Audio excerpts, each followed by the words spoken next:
We're here on the heels of sentencing by Judge Bowler of 3 men who committed 2 separate crimes. Back on April 3rd of this year, a jury came back and found these 3 men guilty as charged on the entire indictment. There were 2 separate crimes that happened here that were tried in front of the same jury. On August 27, 2019, Ernest Green and Danielle Rodriguez committed a murder. Danielle Cretacci was the victim of that murder, and at the same time, they also shot and attempted to kill Danielle Cretacci's 2 young daughters, 8-year-old little girl and an 11-year-old little girl. Luckily, those 2 girls survived and were able to testify as witnesses at the trial. Green and Rodriguez were sentenced today for that crime. That happened on Ebeling Avenue in the town of Tonawanda.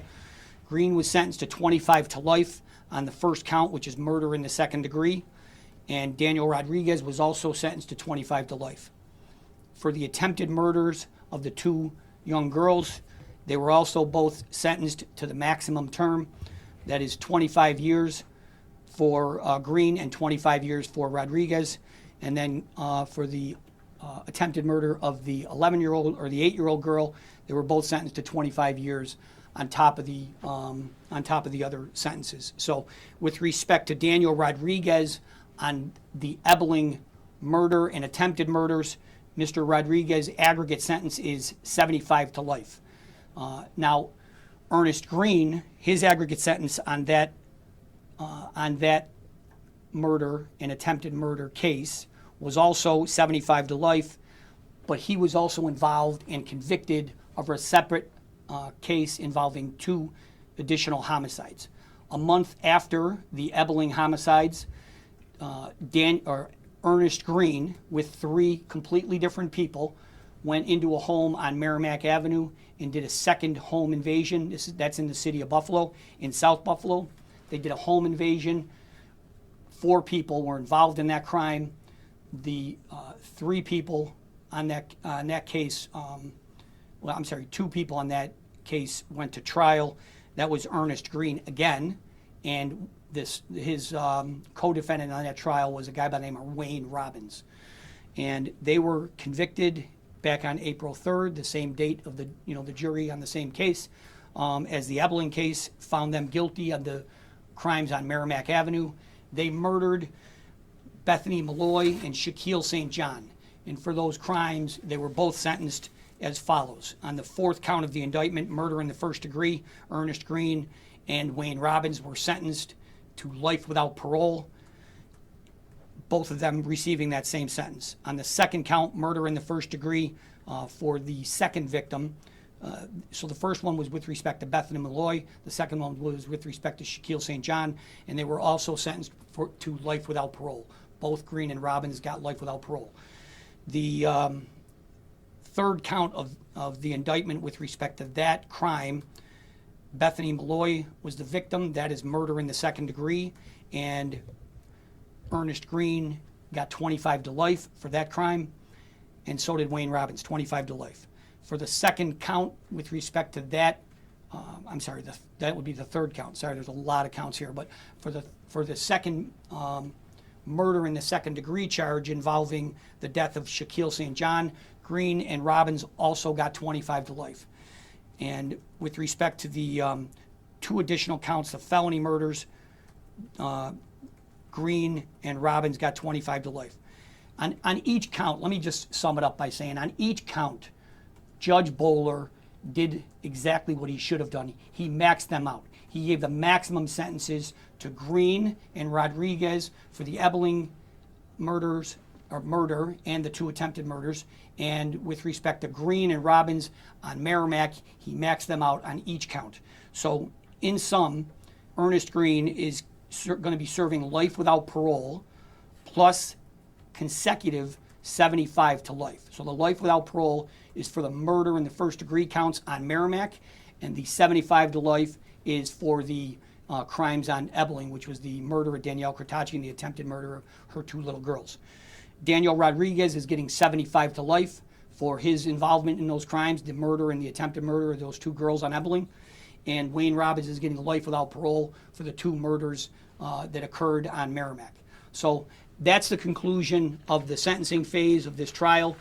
We are here with you to let the public know what occurred here. And I want to take the opportunity to say, there were about 40 family members in here of all three of the families that were involved just, shortly before all of you coming in and joining us.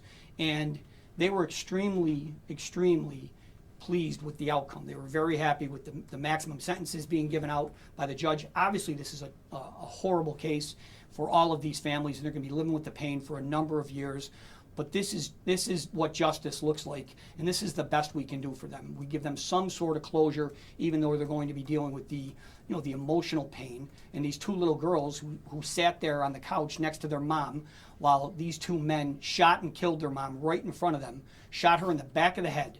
They are never going to see the light of day, and that's justice as best as we can deliver it here. So I want to take a minute to just tell you a little bit, because this case is almost 5 years old. There were a lot of people involved in this, and I think this is the best of the best that we have in Erie County in terms of public servants.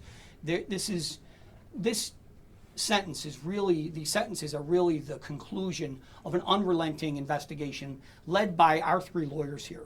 Ryan Haggerty was the lead attorney on this case.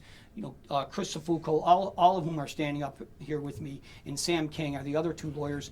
They put a tremendous amount of time and effort into this case right from the very beginning. And this was not an easy case to solve. We couldn't have done it without all of our law enforcement partners. I'm standing up here with the chief from the town of Tonawanda, Chief Stauffinger, and Chief Macy from the city of Buffalo, and also Detective Jeff Campanella, and the assistant chief from the town of Tonawanda.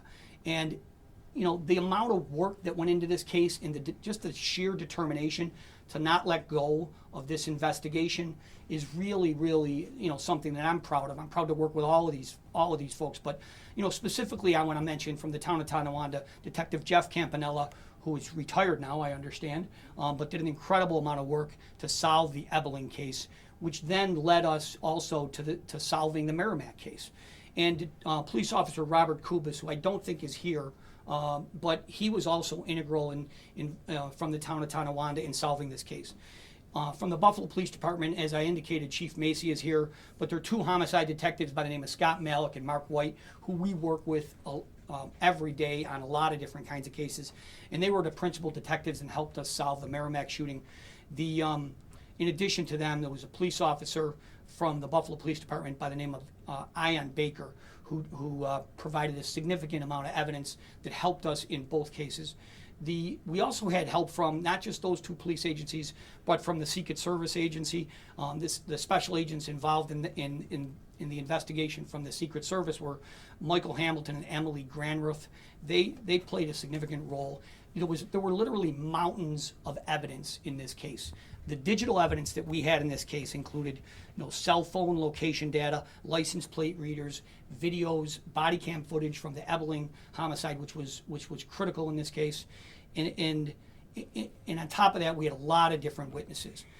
In addition to the Secret Service, we had help from another federal agency. The FBI agents involved was Special Agent John Orlando, who deserves to be recognized here.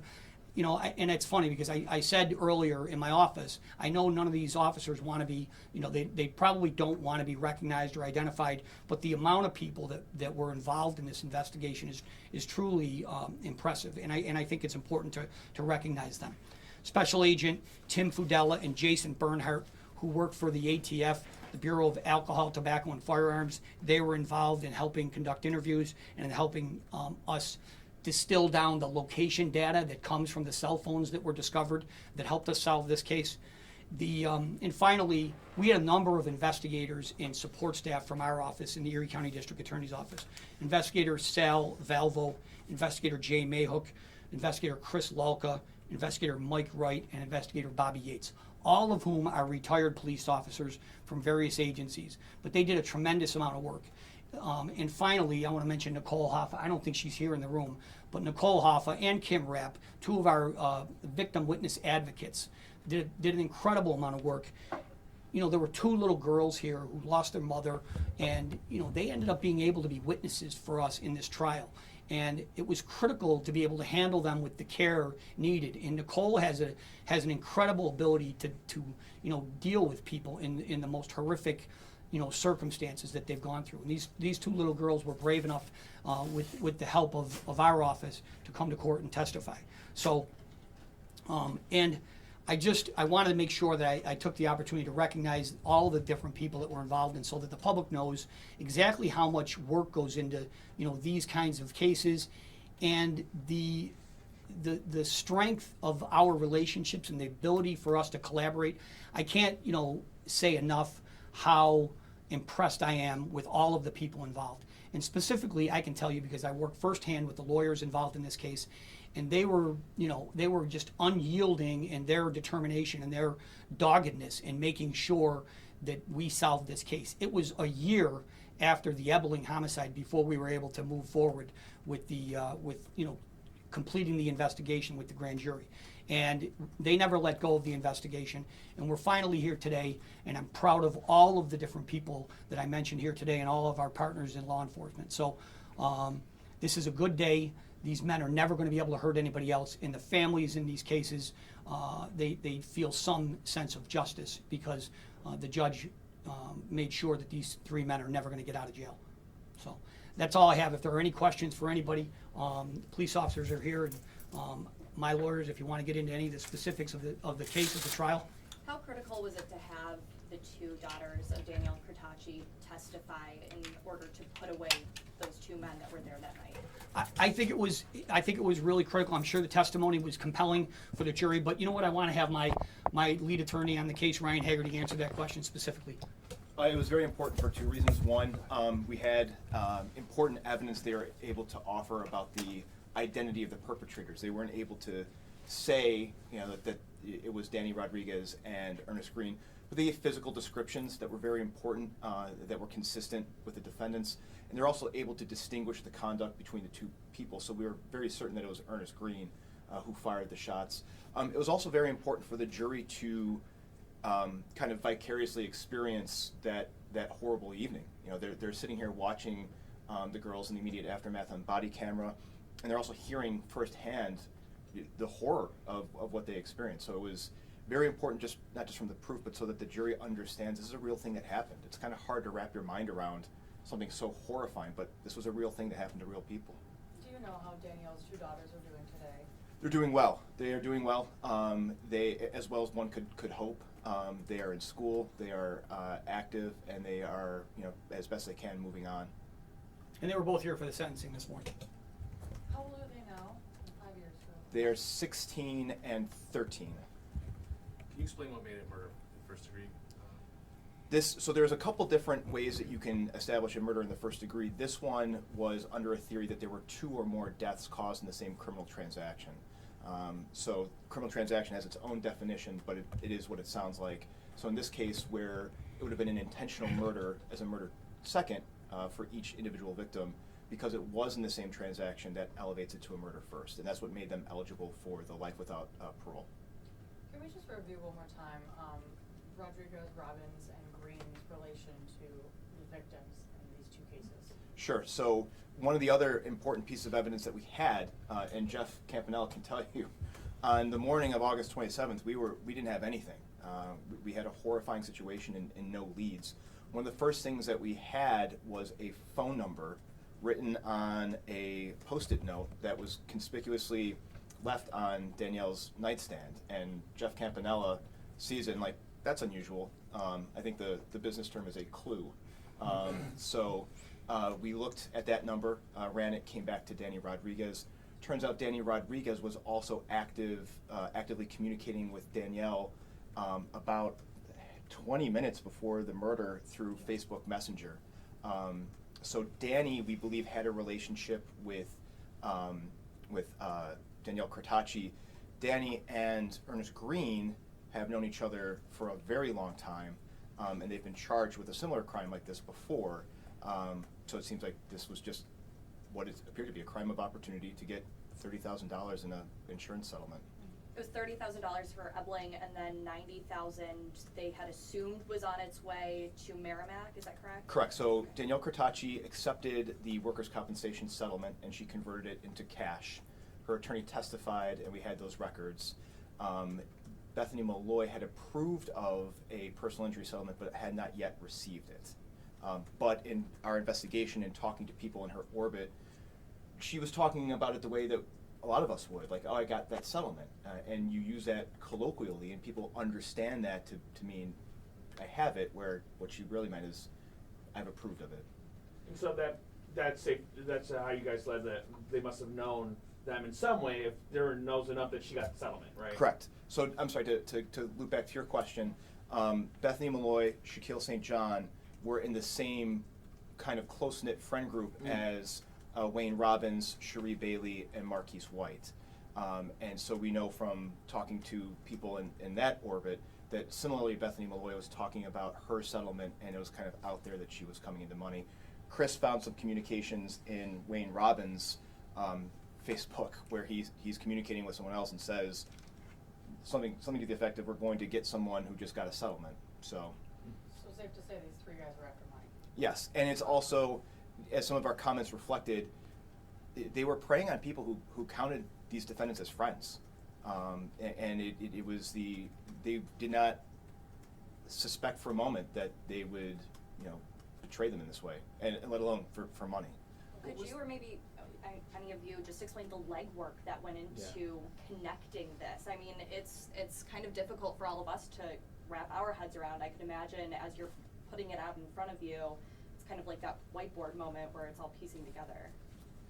If any of you want to comment. Yeah, we also early on, we developed a confidential informant who was really well situated in these groups, who kind of came forward and gave us a lot of information that he didn't testify in court because all of it was what the law would call hearsay, but he came forward and connected the dots, so at least we knew where to look. In terms of developing actual proof, that was the real legwork. That was the tireless effort of everyone up here, the Buffalo detectives, ourselves, and having to meet these people face to face on their own terms and just try to convince them to come forward to tell the truth about what they had seen, what they had heard. That was helped a lot by the use of digital location evidence.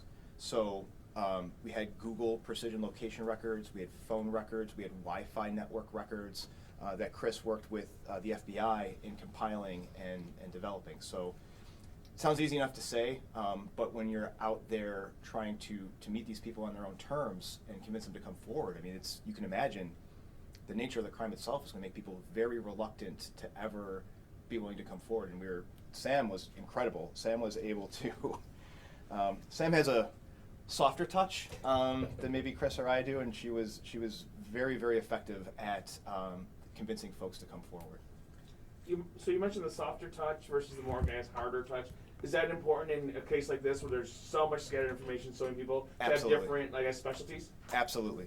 We could not, Sam was lucky enough to join on with us maybe about a year ago, and she was absolutely vital. At least three of our witnesses, who I won't name, but adult female witnesses who were super important to this case, would not have testified if it weren't for Sam's efforts. Did they actually come away with money from either crime? Because based on what one of the defense attorneys was talking about, when we got removed from the pre-sentencing report, they thought there was money there. Did they actually come away with money? We believe very strongly that they got money from Danielle Cretacci. It was hard to, you prepare your witnesses and you have these sessions. So with the two younger girls, they were able to articulate, Mom had a big amount of cash that she kept in a purse in her room, and the purse was still there and the cash was missing. We were not able to coax that out of them on the stand, which happens all the time. And it was a detail that would have been great, but ultimately wasn't necessary. The law on that, by the way, is we don't have to prove that the robbery was successful in order to make it a felony murder. We just have to prove that was the motivation and that was what was happening. The courtroom was very emotional, to say the least. Is that surprising to you in a court case like this? Not at all. I would say that's pretty typical for a lot of cases. This one was certainly a little bit more volatile, just because the sheer number of people, but also, the length of time it took to finally bring a resolution to this case. There was a lot of pent-up feeling. We always tell our families, while this is pending, every day is going to feel like day one. Every day is going to feel like the day you got the call you hope you never got. And then we tell them, hopefully today will feel like day two, and you can turn the corner and start the hard work of healing. And are you confident in, obviously they were I know one of the defendants said he was definitely going to appeal, but are you confident that these convictions will stand through appeal? Yes. Can I ask a question? Earlier in the case, the prosecution, the other, one of the co-defendants, Cherie Bailey, was described as like a mastermind of what happened, but she took a plea to just robbery first. So can you explain kind of what happened? Sure. So Cherie Bailey was a testifying witness for us. As we got closer to trial, she decided with her attorney that she wanted to tell us exactly what happened. And her testimony was critical. She agreed to come forward. We took statements from her ahead of time. We were able to corroborate other evidence that we knew to be true, and through her testimony. And she was a really important witness for us ultimately in the trial. We gave her a reduced plea for a couple of different reasons. Number one, she was not the shooter or a shooter. Number two, she did not go into the house on Merrimack. She got out of the car, but eventually she never went into the house. So she certainly participated, and she knew that there was going to be a robbery that was going to take place, but she wasn't in the house and she wasn't a shooter. And finally, and maybe most importantly, the family members of the victims on Merrimack agreed with the deal that we proposed, giving Cherie Bailey, because we wouldn't have done it without their approval. They are the ones whose loved one is gone, and she was an important witness to us because of the 4 people that were in the car at the time we made the agreement with her where she was going to be a witness for us. She was the only person that was involved in the robbery planning and that we knew of. Now, interestingly enough, within a couple of days or weeks of that, the detectives that were involved in this case found Marquise White. He was the 4th person in the vehicle that went to Merrimack, and they were all planning this robbery. And Marquise White eventually agreed to testify as well, and he was another very important witness for us. And for the same reasons, including the family agreeing to the way we resolved Marquise White, he agreed to testify, and he was the only person in the house besides the 2 men that were convicted that could tell us exactly what happened in the house. So he was another critical witness for us. It came together very late in this case because Marquise White was shot and injured very, very seriously, and we didn't even know he was able to testify. We thought he was still critically injured 4 years afterwards, and so it was very late in the prosecution of this case that we realized he was around and available, and ended up being a very critical witness for us. He was shot in a separate incident? Yes, about 8 days after the Merrimack homicides, there was an accident in South Buffalo that occurred on Hopkins, and in the motor vehicle at the time of the accident was Marquise White, Wayne Robbins, and Cherie Bailey. Ernest Green had just gotten out of the vehicle just before the accident took place, and just after Ernest Green had gotten out of the vehicle and the 3 people in the vehicle were shot up.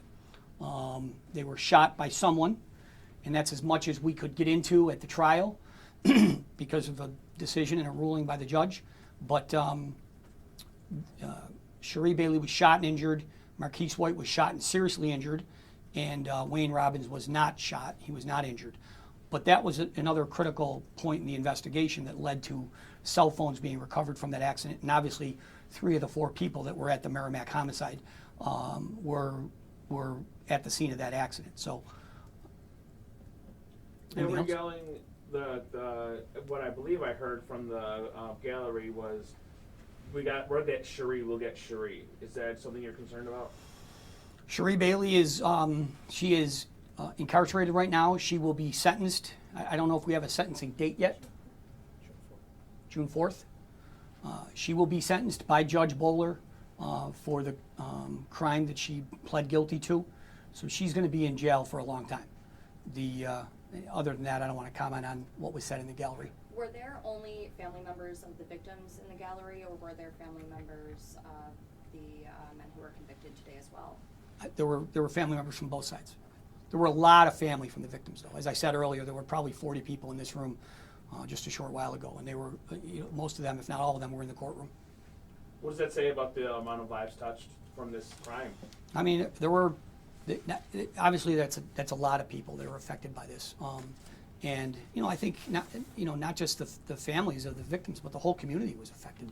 Ebeling, Merrimack, all those neighborhoods were all. This was a very scary, unnerving, incident, and it happened literally a month apart from each other, and so it was. It affected the whole community, but obviously it affected the families and the survivors, most seriously. So, any questions for any of the any police officers? I just wanted to add one thing, because there was one name that didn't get mentioned, and Mike was very important in this case. When we had completed our initial investigation, it was almost a purely circumstantial case, and Mike gave us every resource we could ask for, and really cleared the way to let us do what we had to get done. And so Mike deserves a lot of credit for, one, believing in the case and believing in us and letting us do what we needed to do. Well, I appreciate that, but quite frankly, we're just doing our jobs, and I know that everybody feels the same way. This is a horrible case for these families, and the fact that we were able to, to successfully complete this investigation and prosecute the people responsible for these horrific crimes is what we all come to work for every day, and this is a satisfying day for all of us. So, thank you. Thank you. Thank you.